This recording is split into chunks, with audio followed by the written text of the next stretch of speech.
প্রিয় ছাত্রছাত্রীরা, আজ আমি তোমাদের কাছে ক্লাস 6-এর প্রশ্নবিচিত্রা 2025-এর সেকেন্ড ইউনিট টেস্টের ভূগোল মডেল 7-এর যে কোশ্চেনগুলো আছে সেগুলোর উত্তর আলোচনা করে দেব। একের দেখা আছে, দেখো শূন্যস্থান পূরণ করো। একে আছে ড্যাশ আন্টার্কটিকার জীবন্ত আগ্নেয়গিরি, উত্তর হবে মাউন্ট এরেবাস। দুইয়ে আছে বায়ুর আর্দ্রতা মাপা হয় ড্যাশের সাহায্যে, উত্তর হবে হাইগ্রোমিটার। তিনে আছে বিশ্ব অরণ্য দিবস ড্যাশ পালিত হয়, উত্তর হবে 21শে মার্চ। চারের দাগের আছে ড্যাশ সালে বন্যপ্রাণী সংরক্ষণ আইন চালু হয়, উত্তর হবে 1972 সালে। পাঁচে আছে স্ট্র্যাটোস্ফিয়ারের উচ্চতা ভূপৃষ্ঠ থেকে প্রায় কত কিমি পর্যন্ত, উত্তর হবে 50 কিমি পর্যন্ত। দুয়ের দাগের বাম দিকের সঙ্গে ডান দিক সাজিয়ে লেখো। বাম দিকে আছে আন্টার্কটিকার সর্বোচ্চ শৃঙ্গ, যার সঙ্গে ডান দিকে মিলবে হচ্ছে ভিনসন ম্যাসিভ। দুয়ের দিকে আছে বাম দিকে রেসারপিন, তার সঙ্গে ডান দিকে হচ্ছে মিলবে সর্পগন্ধা। তিনের দাগের বাম দিকে আছে জাতীয় উদ্যান, তার সঙ্গে ডান দিকে তিনের দাগের মিলবে হচ্ছে কাজিরাঙা। চারের দাগের বাম দিকে আছে কুইনাইন, তাহলে চারের দিকে ডান দিকে হচ্ছে মিলবে হচ্ছে মংপু। পাঁচের দাগের আছে বাম দিকে সংরক্ষিত অরণ্য, তার সঙ্গে ডান দিকে হচ্ছে মিলবে হচ্ছে কোডারমা। তিনের দাগে ঠিক ভুল নির্বাচন করো। একে আছে ভারতে প্রায় 5000 রকমের গাছ দেখা যায়, ঠিক না ভুল? এটা হবে ঠিক। দুয়ের দাগে গুজরাটের গির অরণ্যে সিংহ দেখা যায়, এটাও হবে ঠিক। তিনের দাগে সমুদ্রপৃষ্ঠ থেকে ভূমির উচ্চতা বাড়ার সঙ্গে সঙ্গে উষ্ণতা কমতে থাকে, এটাও হবে ঠিক। চারের দাগে ভারতের নদী তীরবর্তী উর্বর নবীন পলিমাটিকে খাদার বলে, এটা হবে ঠিক। পাঁচের দাগে সূর্যরশ্মির 200 কোটি ভাগের 10 ভাগ মাত্র পৃথিবীতে এসে পৌঁছায়, এটা হবে ভুল।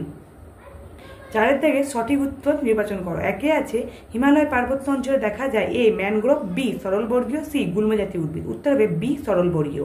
দুয়ের দাগের লাল মাটিতে এ অ্যালুমিনিয়াম, বি সিলিকা, সি লোহার ভাগ বেশি, উত্তর হবে সি লোহার ভাগ বেশি।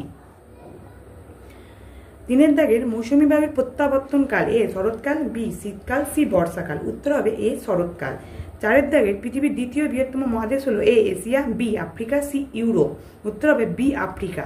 পাঁচের দাগের আন্টার্কটিকা মহাদেশটি একটা বিশাল উঁচু এ মালভূমি, বি সমভূমি, সি পার্বত্যভূমি, উত্তর হবে এ মালভূমি।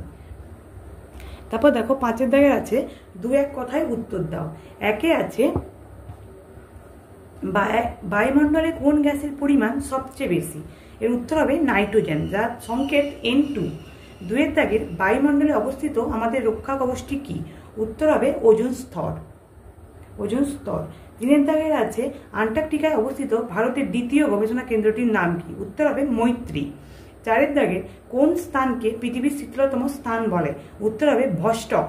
পাঁচের দাগের বায়ুর গতিমাপক যন্ত্রের নাম কি, উত্তর হবে অ্যানিমোমিটার। ছয়ের দাগের আল্পস পর্বতমালা কোন মহাদেশে অবস্থিত, উত্তর হবে ইউরোপে। সাতের দাগের থার্মোস্ফিয়ার স্তরের আরেক নাম কি, উত্তর হবে আয়োনোস্ফিয়ার। আটের দাগের প্রতি 1000 মিটার উচ্চতা বৃদ্ধিতে কত ডিগ্রি সেলসিয়াস উষ্ণতা হ্রাস পায়, উত্তর হবে 6.5 ডিগ্রি। নয়ের দাগের জলদাপাড়া অভয়ারণ্য কিসের জন্য বিখ্যাত, উত্তর হবে একশৃঙ্গ গন্ডার। দশের দাগের রেড পান্ডা, ভাল্লুক, চিতা কোথায় দেখা যায়, উত্তর হবে হিমালয়ের পার্বত্য অঞ্চলে। এরপরে আমরা দেখব ছয়ের দাগের কোশ্চেনগুলো দেখে নেব।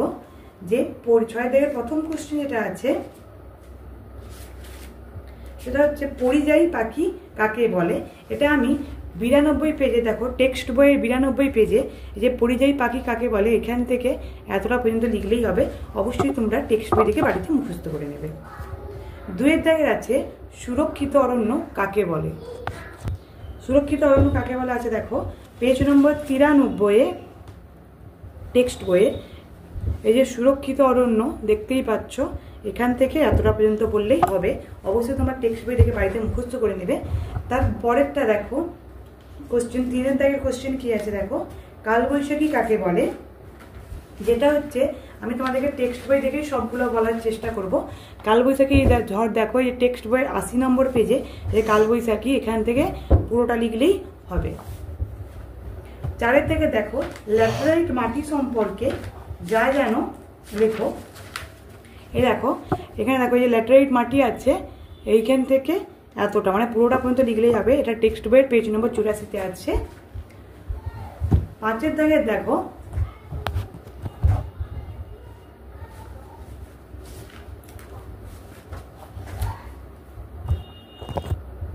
আবহাওয়া কাকে বলতে কি বোঝো? এটা দেখো টেক্সট বইয়ের পেজ নম্বর 44-এ আবহাওয়া কাকে বলে এখান থেকে এতটা পর্যন্ত মুখস্থ করলেই হবে।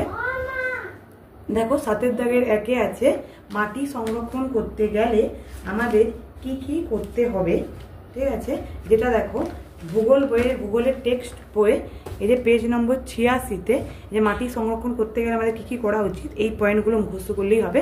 অবশ্যই তোমরা মুখস্থ করে নেবে। আন্টার্কটিকা আরেক নাম কি? আমরা সবাই জানি আন্টার্কটিকা আরেক নাম হচ্ছে সাদা মহাদেশ।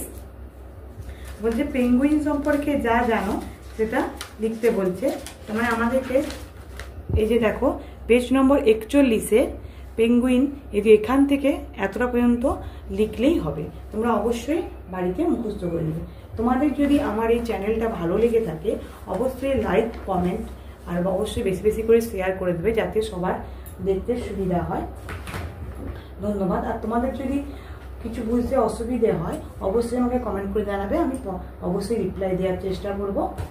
আমি পরের দিন তোমাদের সামনে মডেল 8-এর কোশ্চেনগুলো আলোচনা করে দেখাবো।